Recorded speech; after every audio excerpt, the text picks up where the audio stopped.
mistake is that they've conflated a business asset with personal wealth. Just imagine a situation where you have a nice big farm and suddenly you discover that your family farm, your livelihood, your legacy, all this is about to be zero. Unfortunately, this is the reality that British farmers are now facing because of the new rules of the Labour Party.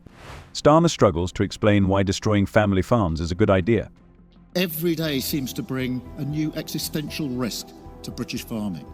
Losing a farm is not like losing any other business.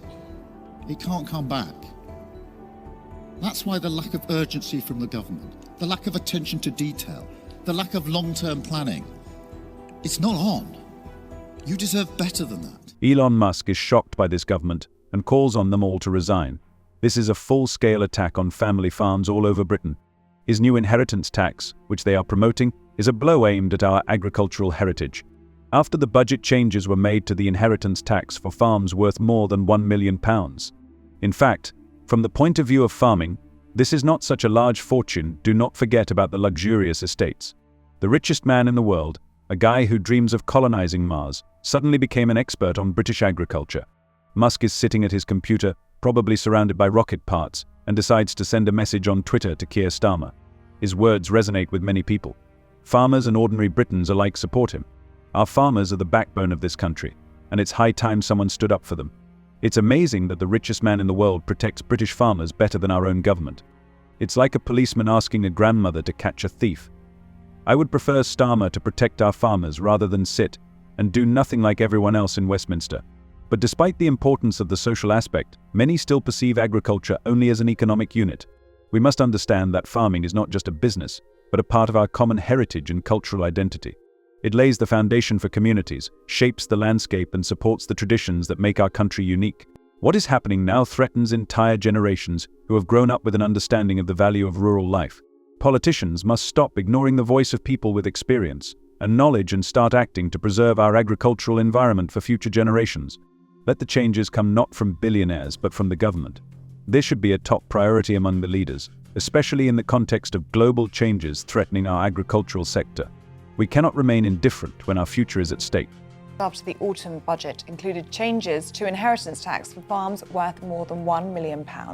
Well, let's talk to the Country Land and Business Association, which represents 28. This situation casts a shadow on the future, not only of farmers but also of entire communities that have been linked to the land and traditions for centuries. Let's talk about what happens to the souls of these people who work from dawn to provide for their families and feed the country. Their work is forgotten when officials, sitting in their offices, make decisions without realizing how they will affect the lives of ordinary people. And so, despite all the difficulties, farmers continue to move forward, supporting each other because they have a resilience born in generations. They know they can lose the land, but not their heritage and their connection to it. Their struggle is a struggle for the right to life, for the future they want to build for their children. Our fields should not become an object of speculation for third-party investors. Farmers were already angry enough, they're furious now. That's after thousands apparently are being turned away from taking part in a London protest later this month. Yeah, the National Farmers Union is urging only the 1,800 farmers who have already registered to show up. But some are threatening to ignore that guidance. So what's going on? Let's talk to the Deputy President of the NFU, David Exwood. What is going on, David? So we are here today in the City of London bringing farming to the people of London, and that's what will happen on the 19th. It will be a show of strength of farming. You'll see the determination of farming, and farmers will be united to demonstrate to the government the value of what they bring to farming, the importance of what we do, which is feeding the nation. We must stand up for those who struggle to make a living on this land and remind everyone of the value of family farming. They understand that their work is not just profit, but the result of daily efforts, hopes and dreams, and this connection with the earth becomes a matter of pride, which cannot be measured either in money or in words. When laws and decisions affecting their lives are passed, farmers become a voice that needs to be heard. They gather at rallies, exchange experiences, and find support from each other, but still face challenges. As long as they continue to stand their ground, it is important that society supports their efforts. Each of us can become a defender of rural traditions and help shape a fairer policy based on respect for those who create our food. Only through joint efforts can we ensure that the future of family farming is not in jeopardy. What do you make of this inheritance tax measure, and what are other farmers saying to you as well? Well, I'm actually up in Scotland. I'm away from my own home farm at the moment, and I'm at a sale up in the west coast of Scotland, a Select Cattle Society sale, and every single farmer that I have seen, these are people that I've known for years, have come straight up to me and said, what on earth is going on? How are we supposed to be able to deal with this? How do we ensure that our business survives? How are we supposed to invest in our business and grow, which we thought this is what government wanted us to do? So I think, listening to the reports that you've already said, people are just baffled by how on earth this is part of the plan, to be quite honest. No, it definitely won't be one of the large agricultural corporations that focus on their own benefits, neglecting quality and traditions.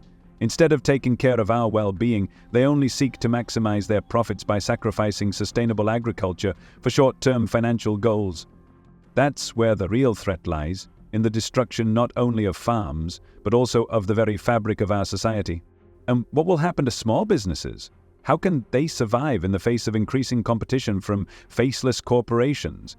It's hard to believe that governments, which are supposed to protect the interests of our rural communities, will watch this with indifference.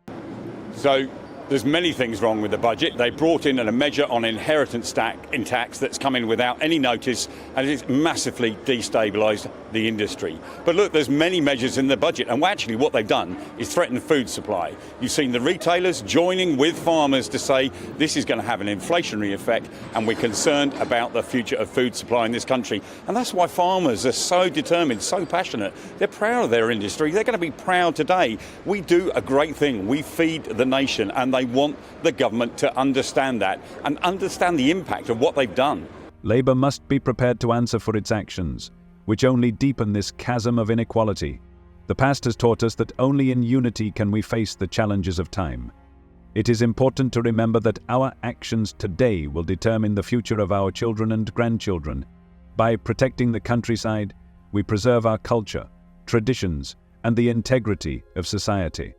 We must not miss this chance before it is too late. Emma Gray and James Robinson are not just names in statistics. They are symbols of millions of Britons whose lives and dreams are on the verge of destruction. Well, no, it will be a show of strength, and they'll be showing the value of what they do. That's what it will be about, and it will be a clear message to the government. They have to back farmers. There's no choice here. Farmers have got nothing left to give. They need to back them and send out a clear message about how they can support food production in this country, and that is something we all agree on. Parade, we are championing British farming, bringing it to the city, taking that positive message of what we offer, and that is something I'm really proud of. Will the NFU support, or are you trying to discourage farmers who do literally want to turn up in their thousands, not to meet their MPs, to protest? On that day, we will be united, we will be determined, it will be a show of strength, and we will all stand together to show the value of what we do. Every farm field, every cowshed, every single creature that they have raised with love and dedication is facing huge budget pressures. People who have been putting their soul into caring for the earth for centuries are now experiencing a wave of despair. Imagine what it's like to watch your family lose everything they fought for and created over generations.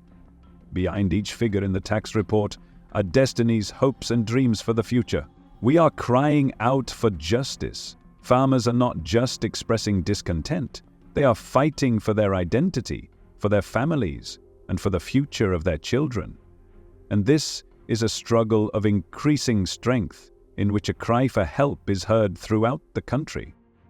What do you think about this video? Share your thoughts in the comments. See you later.